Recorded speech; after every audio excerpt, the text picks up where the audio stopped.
Seat back, relax, and enjoy listening.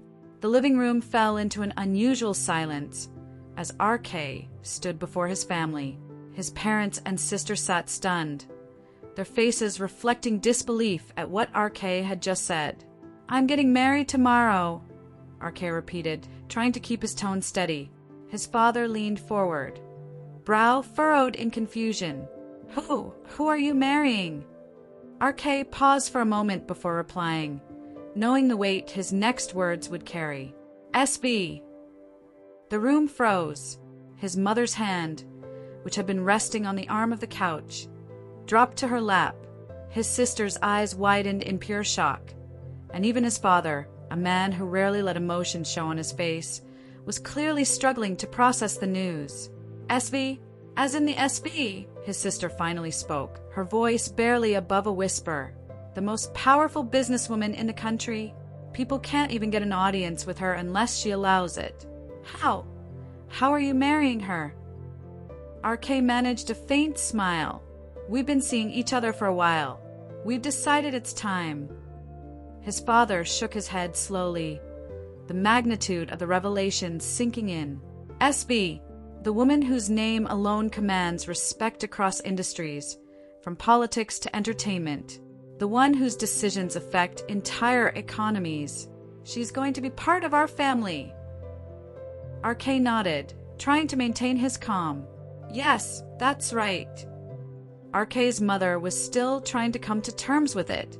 "I was always so worried about you not finding someone. Now, you're telling me the most respected and powerful woman in the country is going to be my daughter-in-law." RK could feel the pressure building. They didn't know the full truth about SV's coldness towards him, her resentment. Still, he nodded, keeping his face neutral. "Yeah, we love each other. We're getting married tomorrow." After some times, wedding preparations were in full swing. The house was buzzing with activity as flowers, decorations, and outfits were being selected. RK sat quietly in the living room with his family, his mother and sister sorting through color palettes and fabrics. Their mother chuckled softly, still examining the fabrics. "You know, we were always worried about your marriage. You never seemed to care much about relationships." RK's sister added with a smirk, "Yeah, now it all makes sense. You weren't interested in anyone because you had your eyes on SV. Honestly, RK, you could have given us a little warning. We're barely keeping up with this whirlwind wedding." RK leaned back in his chair, next to his father, who had been watching everything quietly. His father finally spoke, his voice calm, but full of admiration. "It's amazing, really. SV, she's a legend. I've read about her, how she built her empire from scratch, how even the most influential people in the world hold her in the highest regard. And now, she's going to be a part of our family." From inside, RK felt a growing heaviness. They had no idea about the real relationship between him and SV, how far it was from love. Yet, here he was pretending to go along with it all. His mother noticed his distraction and reached over to pat his hand. "You're doing the right thing, RK. We're proud of you, and we're sure SV will make a wonderful partner." He nodded, but his mind was elsewhere. Her sister continued teasing him, saying, "Now we know why you never showed interest in any girl. All those fans throwing themselves at you, yet you never even blinked," leaning in with a sly smile. "I mean, how could you, when the SV herself is in love with you?" That was the final straw. RK felt a rush of unease sweep through him. He couldn't bear the thought of SV loving him, because he knew that wasn't true. "I've got some work to do," RK muttered abruptly, getting up from the table. He hurried to his room, closing the door behind him.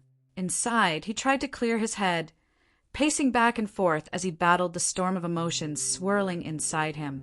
He had to escape these thoughts. He wasn't marrying SV out of love. He was doing it to settle things, just pay back. But that didn't explain why the thought of her hatred unsettled him so deeply. He wanted to get rid of this strange, burning feeling, but no matter how hard he tried, it stayed. Finally, he threw himself onto his bed, exhaling heavily. His gaze drifted to the car, key lying on his nightstand. Without thinking, he grabbed it, his heart racing. He needed to run, to get away from these confusing feelings and clear his head. And with that, RK left the house, hoping the drive would silence the turmoil inside him. The atmosphere in SV's home was buzzing with wedding preparations, although SV herself felt entirely detached. Her mother was overseeing the arrangements with excitement, and the family's closest members were gathered, discussing details of the event. SV sat quietly, hiding her true emotions behind a mask of composure. Her mother approached her, holding up a few magazines with wedding attire. SV, I've been thinking about the gown.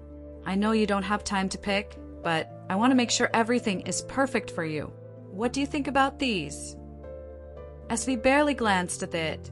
She couldn't bring herself to care about the gown, the flowers, or any of it. All of it felt like a prison being built around her. Whatever you like, Mom. Her mother's face softened with a smile. I just want this day to be special for you.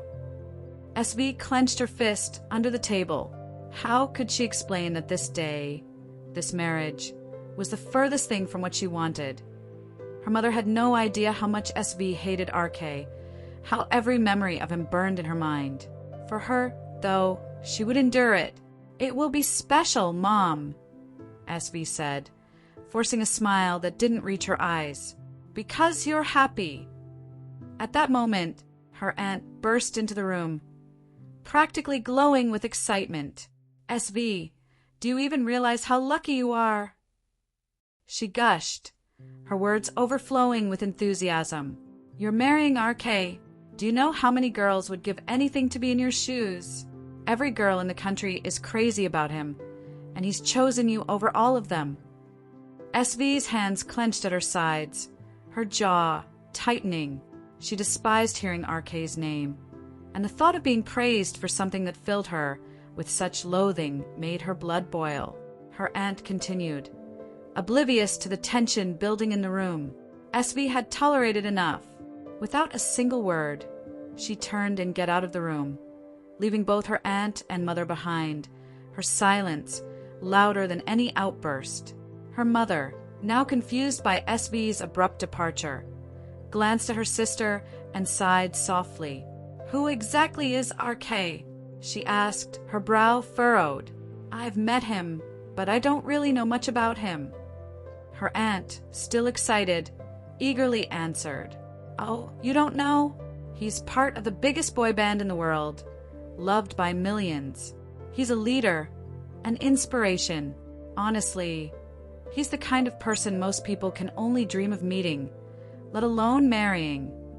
SV's mother absorbed this new information, a mix of surprise and realization crossing her face. As SV walked toward the main exit, her aunt's words echoed in her mind. Lucky, I'd rather die. She seethed under her breath, her heart racing, her anger bubbling just beneath the surface. She grabbed her car keys from the table, not bothering to look back. She couldn't stay here, not when everything reminded her of the impending doom of her wedding.